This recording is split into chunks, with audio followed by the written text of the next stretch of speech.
नमस्कार, आवाज एट 9 में आपका स्वागत है। मैं हूं विपिन भट्ट। शुरुआत हेडलाइंस के साथ। पूरे इंडियंस जो मुझे इतना सपोर्ट कर रहे हैं, इतने दिन से साथ है, तो उनको मैं बहुत बहुत थैंक यू करना चाहूंगी कि उन्होंने इतना सपोर्ट किया और मैंने आज इंडिया के लिए ओलंपिक्स में पहला मेडल लिया है। साक्षी ने पहलवानी में पदक जीतकर बढ़ाया देश का मान। अब पीवी सिंधु से बैडमिंटन में गोल्ड की देश को उम्मीद। सिंधु का चल रहा है कांटे का मैच। एसबीआई और 5 सहयोगी बैंकों के विलय को मंजूरी। मर्जर के बाद एसबीआई की बैलेंस शीट होगी 37 लाख करोड़ की। शामिल होगा दुनिया के टॉप 50 बैंकों में। जल्द हो सकता है नए आरबीआई गवर्नर का ऐलान। नए गवर्नर पर पीएम से मिले वित्त मंत्री उर्जित पटेल और सुबीर गोखंड का नाम सबसे आगे। आईटी विभाग को सीबीडीटी का अल्टीमेटम। 1 हफ्ते के अंदर रिफंड समेत टैक्स पेयर्स की शिकायतें निपटाने का आदेश। 24 अगस्त को पीएम करेंगे प्रगति बैठक। आर्मी चीफ दलबीर सुहाग ने वीके सिंह के खिलाफ खोला मोर्चा। कहा वीके सिंह ने जानबूझकर प्रमोशन रोकने की कोशिश। और टोयोटा ने तोड़े बिक्री के सारे रिकॉर्ड। 3 महीने में बेची 23,000 इनोवा क्रिस्टा।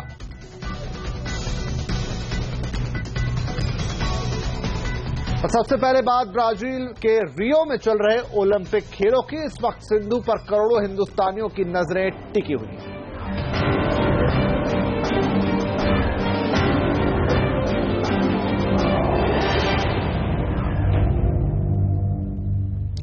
तो रियो ओलंपिक्स में साक्षी के बाद अब एक और मेडल मिलना लगभग पक्का माना जा रहा है। रियो में बैडमिंटन के सेमीफाइनल में सिंधु का बड़ा मुकाबला चल रहा है और वो इतिहास रचने से एक कदम ही दूर है। सिंधु अगर आज का मैच जीत जाती हैं तो वो सिल्वर और गोल्ड के लिए लड़ेंगी, लेकिन अगर वो आज हार भी जाती हैं तो भी उन्हें कांस्य पदक मिलना तो तय ही है, क्योंकि कांस्य पदक के लिए जिनसे इनका मुकाबला होना है वो घायल हो गई हैं और मुकाबले से अपना नाम वापस ले चुकी हैं।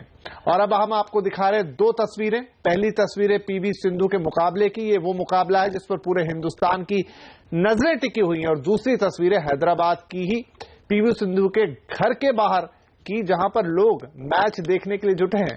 हिंदुस्तान में हर किसी के दिल की धड़कनें इस वक्त कह सकते हैं तेज चल रही हैं, क्योंकि ये मुकाबला कांटे का चल रहा है। और आपको बता दें कि पीवी सिंधु ने सेमीफाइनल में पहला सेट भी जीत लिया है।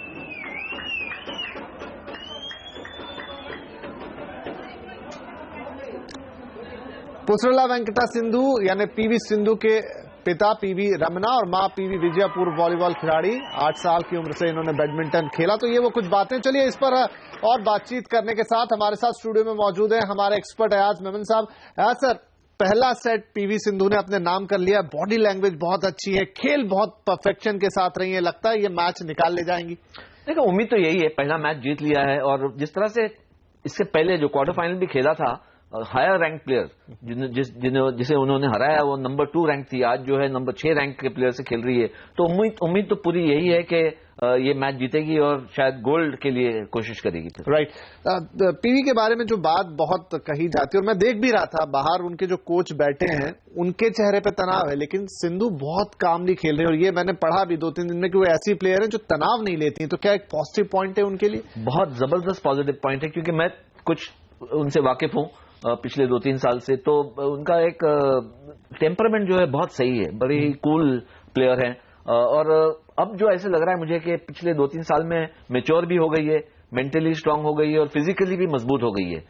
तो इंटरनेशनल एक्सपोजर भी मिला है, जो आज दिखा रहा है किस तरह से वो आज खेल रही है कि she is in control of herself. और ये बहुत बड़ी बात होती है जब आप ओलंपिक स्टेज पे हो, तो आपको एक झटका लगता है, एक नर्वसनेस आता है, स्टेज फ्राइट हो सकता है, लेकिन उनमें ऐसा मुझे कहीं नहीं नजर आया इस पूरे कैंपेन में। राइट। तो अगर आज का मैच जीत जाती हैं और फाइनल्स में पहुंचती हैं, गोल्ड की कितनी उम्मीद होगी? देखिए, उम्मीद तो आप गोल्ड की रखेंगे जब अब 1 ऑफ मैच है कि गोल्ड अगर मिले तो सोने पे सुहागा। लेकिन यहां तक भी पहुंची है, ये बहुत बड़ी बात है, क्योंकि नंबर 10 है उनका रैंकिंग विश्व में और आगे उनसे बहुत से खिलाड़ी ऐसे थे जो हायर रैंक थे और वो सब जो है हारते हुए आ रहे हैं। आज की अगर ये मैच जीती तो मैं मानूंगा कि ये शायद ग्रेटेस्ट अचीवमेंट होगा इंडियन बैडमिंटन प्लेयर का। राइट। और जो एक हमने यहां पर उम्मीद जताई है कि अगर मान लीजिए, वैसे हम ऐसा बिल्कुल ना सोचे, लेकिन अगर किसी कारण से मैच हारती भी हैं तो हमारा ब्रॉन्ज पक्का है। ब्रॉन्ज के लिए खेलना पड़ेगा, लेकिन वो चाइनीज प्लेयर जो है वो इंजर्ड हो गई है कैरोलिना मारिन के साथ खेलते हुए, तो शायद फिर बाय डिफॉल्ट ही उन्हें ब्रॉन्ज मिल जाएगा। राइट, तो चलिए, मतलब ये तो तय है कि भारत के लिए एक मेडल पक्का। उम्मीद अब हम सोने की करें। बिल्कुल, कोशिश और उम्मीद दोनों ही साथ में चल रही है। बहुत शुक्रिया आज़ मेमन साहब हमसे बातचीत करने के लिए। तो यहाँ पर बहुत जबरदस्त मुकाबला इस वक्त रियो में चल रहा है, जहां पर पीवी सिंधु ने पहला सेट जीत लिया है जापानीज खिलाड़ी के वो सामने है, और उम्मीद हम यही कर रहे हैं। और दूसरे सेट में भी 3-0 से आगे चल रही हैं, तो लगातार 2 सेट जीत जाएंगी तो फिर गेम भी उनके नाम है और ओलंपिक के गोल्ड मुकाबले में फिर वो उतरेंगी। चलिए, तो ये तो बात हुई पीवी सिंधु की, लेकिन रियो ओलंपिक में भारत का मेडल का खाता खोला है साक्षी ने। जी हां, भारतीय पहलवान साक्षी मलिक ने 12 दिन से चल रहे रियो में इस सूखे को खत्म किया है। इस मेडल के साथ ही साक्षी ने भारत के लिए कई इतिहास भी रच दिए हैं।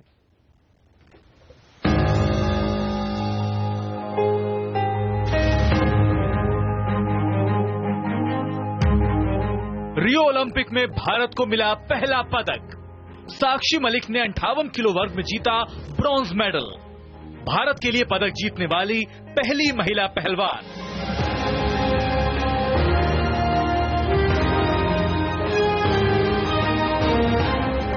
बारह दिन बाद आखिरकार रियो ओलंपिक में भारतीय मेडल का सूखा खत्म हो गया।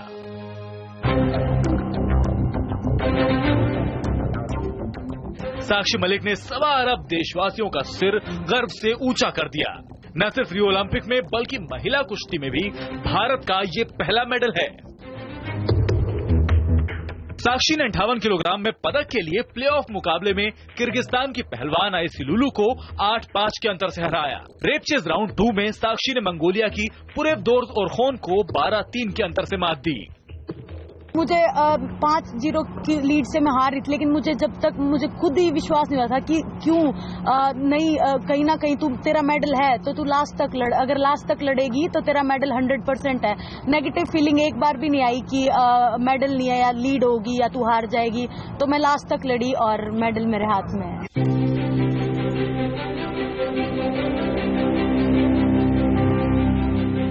एक वक्त साक्षी 0-5 से पीछे चल रही थी, लेकिन उन्होंने जोरदार वापसी करते हुए जीत दर्ज की। इस मैच में साक्षी पूरी तरह से हावी रही। इसके पहले साक्षी को क्वार्टर फाइनल मुकाबले में रूस की वलेरिया कोबलोवा ने 2-9 के अंतर से हराया था, लेकिन रूसी खिलाड़ी फाइनल में पहुंचने में कामयाब रही। इससे साक्षी को रेपचेज मुकाबला खेलने का मौका मिला। ओलंपिक में भारत के लिए साक्षी से पहले कभी किसी महिला पहलवान ने पदक नहीं जीता है। साक्षी से पहले भारत की ओर से ओलंपिक में सिर्फ 3 महिला खिलाड़ी कर्णम मल्लेश्वरी, मैरी कॉम और साइना नेहवाल ने ही पदक जीता है। रियो में हम भी सोच रहे थे, अभी तक मेडल नहीं आया, लास्ट तक फिर रेसलर्स पे उम्मीद होगी कि रेसलर्स ही कुछ करेंगे, तो मैंने पहला मेडल दिया है और अभी और हमारे रेसलर्स बाकी हैं, वो भी इंडिया को मेडल्स देंगे। शुभकामना दूंगी। जो इंडिया जिस मेडल के लिए एक सूखा पड़ा था, वो आज इंडिया की बेटी ने एक मेडल दिलवा दिया। अच्छा, जिस तरीके की खुशी आप लोगों में दिख ही रही है, लेकिन सबसे खास बात यह है कि इकलौती महिला रेसलर है, जिसकी कितनी बड़ी खुशी हो रही है। बहुत ज्यादा बड़ी खुशी हो रही है। ओलंपिक में पहला मेडल, महिला का पहला मेडल साक्षी मलिक ने लिया है। करीब 2 हफ्ते से मेडल का इंतजार कर रहे भारतीयों को साक्षी ने खुशी मनाने का पहला मौका दिया है।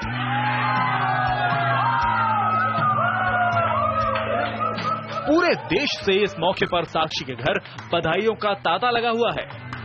विमल कुमार, रियो।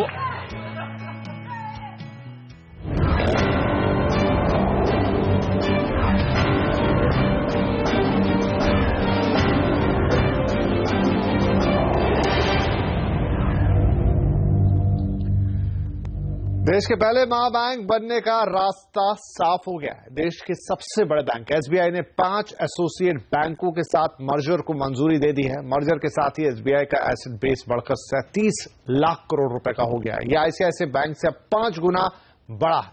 इस महामर्जर की बारीकियां समझने के लिए अब हम बात करेंगे अपने सहयोगी डिम्पी कालरा से। डिम्पी, एसबीआई और इसके एसोसिएट बैंकों के लिए मर्जर के क्या मायने हैं? देखिए, मर्जर इस वजह से हुआ है कि एक सिनर्जी को मेंटेन किया जाए और काफी हद तक लागत को घटाना भी एक बैंक का बड़ा ऑब्जेक्टिव था। दो बड़े ऑब्जेक्टिव के साथ तो इन्होंने मर्जर को आगे बढ़ाई है। हालांकि अभी सरकारी अप्रूवल मिलना बाकी है, लेकिन कुल मिला के बोर्ड ने यहाँ पे अलग अलग बैंक की तरफ से मंजूरी मिली और एसबीआई ने इसको अप्रूवल दी है मर्जर को। अब आते हैं स्वैप रेशो, यानी कि क्योंकि ज्यादातर जो एसोसिएट बैंक है वो भी लिस्टेड बैंक है, इसलिए स्वैप रेशो बड़ी इंपॉर्टेंट है। अभी अगर आप रेशो के हिसाब से देखेंगे तो state bank of Bikaner and Jaipur के 10 शेयर के बदले में आपको एसबीआई के 28 शेयर मिल जाएंगे। और इसका फायदा यह होगा कि 21 रुपए की वैल्यूएशन इसकी ज्यादा है मर्जर के बाद, क्योंकि अभी इसका भाव है 673 रुपए और मर्जर की जो वैल्यूएशन है 694 बनती है, जो मर्जर हो जाएगा इसके बाद की रेशियो, यानी कि 21 रुपए अभी ये दूर है, तो कल ये हो सकता है आपको चलता हुआ दिखे। और इसमें एसबीआई का करीब अभी 90% हिस्सा है। इसके अलावा एसबीटी यानी कि स्टेट बैंक ऑफ त्रिवेंद्रम, इसकी अगर स्वैप रेशो देखें तो 10 शेयर के बदले में आपको 22 शेयर एसबीआई के मिलेंगे। और यहां पर भी 37 रुपए का जंप एक्सपेक्टेड है, क्योंकि मर्जर के बाद की जो वैल्यूएशन है, रेशियो है स्वैप के बाद, वो 540 कहती है और अभी भाव 509 का है। तो कल इस पे भी आप नजर रख सकते हैं, पॉजिटिवली देख सकते हैं। एक आता है स्टेट बैंक ऑफ मैसूर, अगर आप यहां पे देखेंगे इसके भाव 624 है, रेशियो आती है इसके भी 10 शेयर के बदले में एसबीआई के आपको 22 शेयर मिलेंगे। लेकिन ये एक शेयर की जो वैल्यूएशन है, जो हमने कैलकुलेशन की, वो 540 बनती है, यानी कि ऑलरेडी ये 78 पे ऊपर है। तो कल हो सकता है एडजस्टमेंट जब हो तो इसके अंदर थोड़ा बहुत दबाव आता हो दिखे। जी डिम्पी, बहुत शुक्रिया इस जानकारी के लिए। इधर दूसरे जानकारों का कहना है कि मर्जर एसबीआई के लिए अच्छा है और कल शेयर में जोरदार तेजी देखने को मिल सकती है। एसबीआई इन लेवल्स पे after the results and everything else looks Fairlie attractive, तो एसबीआई के लिए तो कल अच्छा दिन रहेगा, कोई डाउट नहीं है। और ये स्टॉक तो हम काफी टाइम से रिकमेंडेशन दे रहे हैं और डाउन साइड पे और लेने की सलाह भी देते हैं। पीएसयू पैक में सिर्फ एक ही स्टॉक रिकमेंड करते आ रहे हैं पिछले 3 महीने से, वो एसबीआई है। रिजर्व बैंक के नए गवर्नर का ऐलान कल हो सकता है। आज प्रधानमंत्री और वित्त मंत्री के बीच इस मसले पर मुलाकात हुई। इस खबर पर और जानकारी के लिए अब हमारे साथ मौजूद है हमारे ब्यूरो चीफ लक्ष्मण रॉय। तो लक्ष्मण, अब कल क्या हम उम्मीद करें कि नए गवर्नर के नाम का ऐलान होता हुआ दिखाई देगा? संभावना तो यही जताई जा रही थी कि आज देर शाम तक रिजर्व बैंक के नए गवर्नर के नाम का ऐलान कर दिया जाएगा, लेकिन अब ऐसा लगता है कि आज शायद नाम का ऐलान ना हो, लेकिन कल शाम तक नाम का ऐलान हो जाएगा, इसकी संभावना से आप इनकार नहीं कर सकते हैं। और इसके पीछे सबसे बड़ी वजह यह है कि आज दोपहर में 12:30 बजे से लेकर करीब 2 बजे तक वित्त मंत्री की प्रधानमंत्री के साथ काफी लंबी बैठक हुई है और समझाया जा रहा है कि इस बैठक में रिजर्व बैंक के नए गवर्नर के नाम पर काफी हद तक चर्चा भी हुई है और सहमति भी बन गई है। हालांकि बैठक के बाद जब हम लोगों ने वित्त मंत्री अरुण जेटली से पूछा कि आखिर नाम का ऐलान कब होगा, तो उन्होंने कहा कि जब ऐलान किया जाएगा तो बता दिया जाएगा, प्रक्रिया के बारे में कोई जानकारी नहीं दी जाएगी। लेकिन एक इशारा या संकेत जरूर था कि जल्द से जल्द अब रिजर्व बैंक के नए गवर्नर के नाम का ऐलान कर दिया जाएगा और अब लंबा इंतजार शायद ना करना पड़े। तो लक्ष्मण, कौन से वो कैंडिडेट है जिन्हें हम देखेंगे कि हाँ ये अब नए रिजर्व बैंक गवर्नर हो सकते हैं? कौन से सबसे प्रबल दावेदार माने जा रहे हैं इस वक्त? ऐसे अंतिम समय पर यह कहना काफी मुश्किल है कि कौन रिजर्व बैंक के नए गवर्नर हो सकते हैं, लेकिन जो चर्चा में 2 नाम काफी प्रबल दावेदार के तौर पर उभर कर सामने आ रहे हैं। उनमें से एक है उर्जित पटेल, जो कि रिजर्व बैंक के अभी डिप्टी गवर्नर है, और दूसरे नाम है सुबीर गोकरण, जो कि रिजर्व बैंक के डिप्टी गवर्नर रह चुके हैं। चर्चा यह है कि शायद इन दोनों नाम में से किसी एक नाम पर सहमति बनते हुए दिखे और इसके पीछे वजह यह भी बताई जा रही है कि अगर किसी बाहरी शख्स को रिजर्व बैंक का गवर्नर बनाया जाना होता तो सरकार इसका ऐलान पहले कर देती, ताकि अच्छा खासा वक्त मिलता रिजर्व बैंक के गवर्नर के साथ ओएसडी के तौर पर नियुक्ति करके उनके कामकाज को समझने में। लेकिन सरकार ने अब ऐसा नहीं किया है और अब वक्त काफी कम है मौजूदा गवर्नर के कार्यकाल को खत्म होने में, तो शायद सरकार बाहरी किसी शख्स को रिजर्व बैंक के गवर्नर के तौर पर नियुक्ति ना करे, इसलिए उर्जित पटेल के नाम की संभावना या फिर कहें अटकलें काफी जोर पकड़ रही हैं। शुक्रिया लक्ष्मण इस पूरी जानकारी के लिए। और बात करेंगे शेयर बाजार की, जहां आज खरीदारी की बहार रही। ग्लोबल बाजारों से अच्छे संकेतों से बाजार की शुरुआत भी अच्छी रही। जल्दी ही निफ्टी 8,700 के करीब पहुंचा। आज के बाजार के हीरो रहे बैंक शेयर। कारोबार के दौरान बैंक शेयर 17 महीने की ऊंचाई पर थे। हालांकि आखिरी घंटे में ऊपरी स्तरों से बिकवाली का थोड़ा दबाव भी रहा। कारोबार के आखिर में सेंसेक्स 118 और निफ्टी 49 पॉइंट की तेजी के साथ बंद हुए।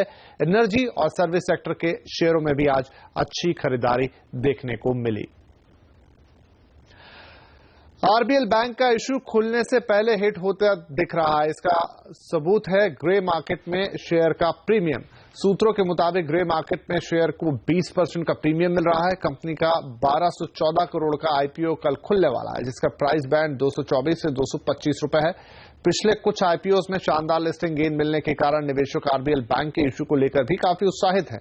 इसके अलावा ज्यादातर ब्रोकरेज ने आईपीओ में पैसा लगाने की भी सलाह दी है, जिसका ग्रे मार्केट के प्रीमियम पर असर है।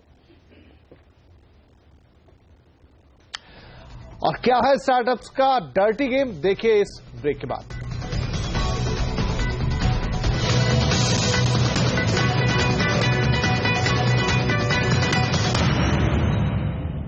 आईटी विभाग को हफ्ते भर से भी कम वक्त में सभी लंबित शिकायतों को निपटाना होगा। आईटी विभाग को यह आदेश central board of direct taxes यानी सीबीडीटी से मिला है। आदेश इसलिए दिया गया है क्योंकि प्रधानमंत्री मोदी खुद एक बड़ा रिव्यू कर सकते हैं।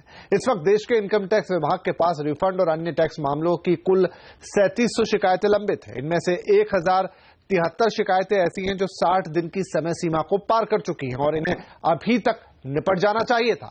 प्रधानमंत्री मोदी 24 अगस्त को होने वाली प्रगति मीटिंग के दौरान टैक्स शिकायतों के निपटारे का हिसाब किताब मांग सकते हैं। पिछले साल प्रधानमंत्री ने टैक्स पेयर्स की शिकायतों के धीमे निपटारे के लिए आईटी विभाग की निंदा की थी। क्या स्टार्टअप अपनी प्रतियोगी कंपनियों को बंद करने के लिए उन्हें खरीद रहे हैं? हम ये सवाल इसलिए उठा रहे हैं क्योंकि ट्रेंड कुछ ऐसा ही दिखा रहा है। आइए आपको दिखाते हैं ये रिपोर्ट।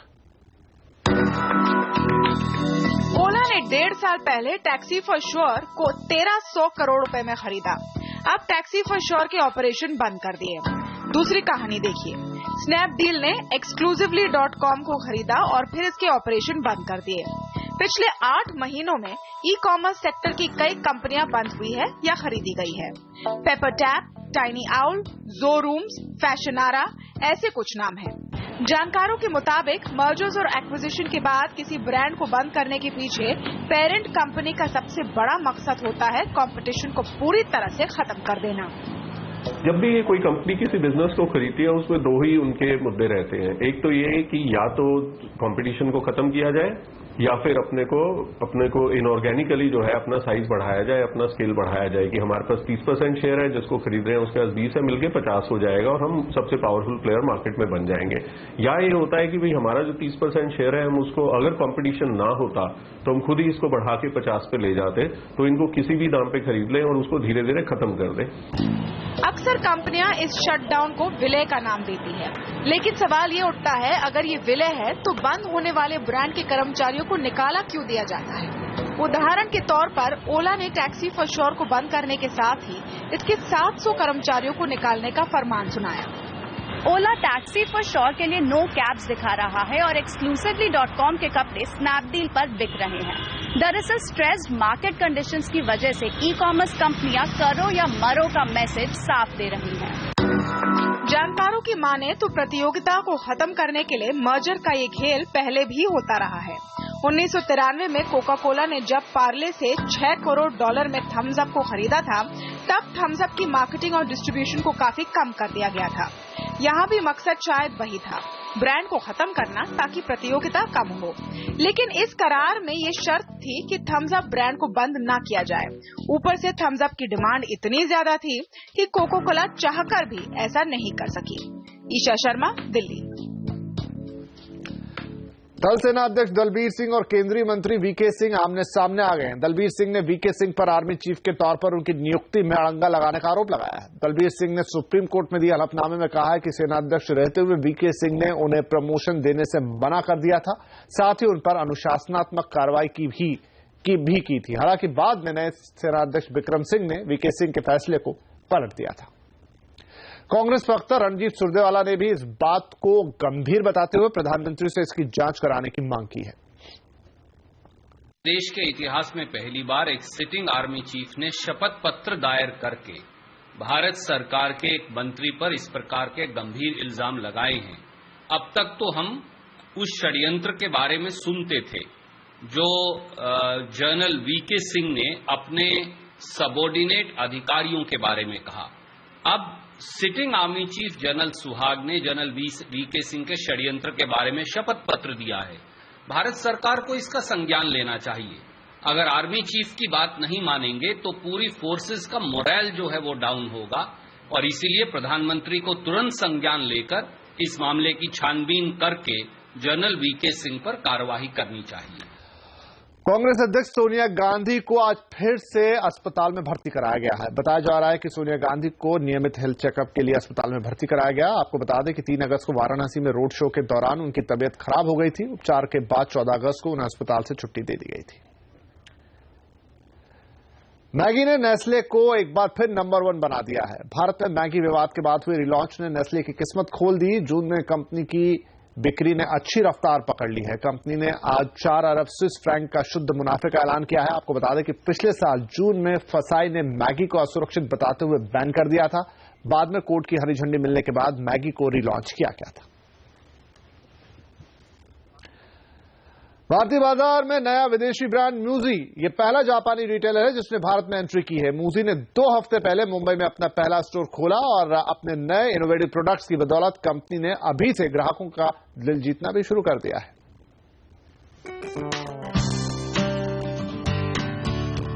ऑर्गेनिक कॉटन से बने कपड़े, ऑटोमेटिक फीचर्स वाले लगेज बैग, अलग तरह की स्टेशनरी और घर के ऐसे सामान जो आपने शायद ही देखे हो। कोई ताजुब नहीं कि मुंबई के पहले मूजी स्टोर की मौज है। जापान की आइकिया कही जाने वाली मूजी को मुंबई में बढ़िया रिस्पांस मिला है।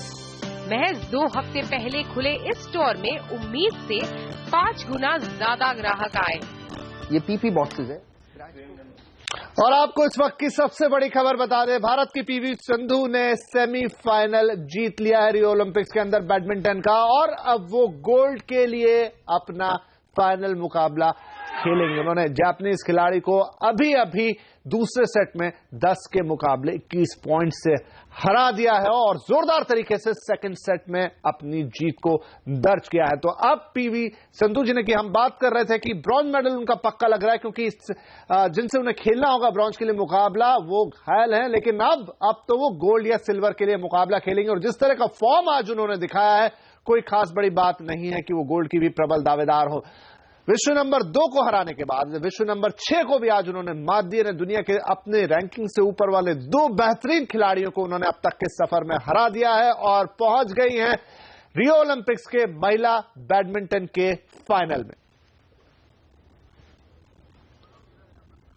और नीरव साहब हमारे साथ, मलय नीरव साहब जुड़ चुके हैं। नीरव साहब, मैच उम्मीद से पहले खत्म कर दिया, खासतौर पर सेकंड सेट में तो जिस तरह से संधू ने खेल दिखाया है, उन्होंने अपनी जापानीज प्रतिद्वंदी को पूरी तरह चारों खाने चित कर दिया। कैसे देखेंगे इस जीत को? क्या अब वो गोल्ड की भी प्रबल दावेदार हैं?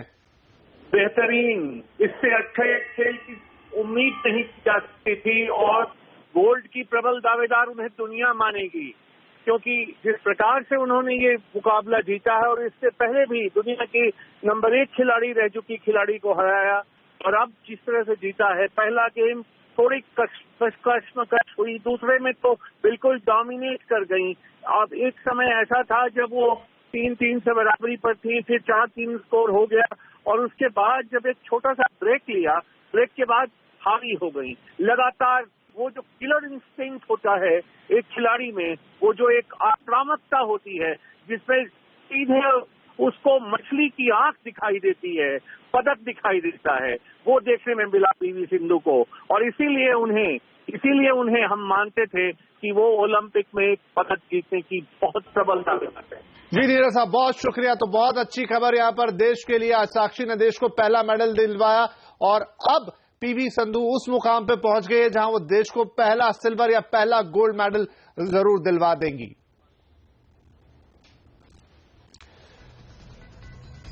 और आवाज एट 9 में फिलहाल इतना ही। आपसे कल फिर मुलाकात होगी, तब तक के लिए नमस्कार।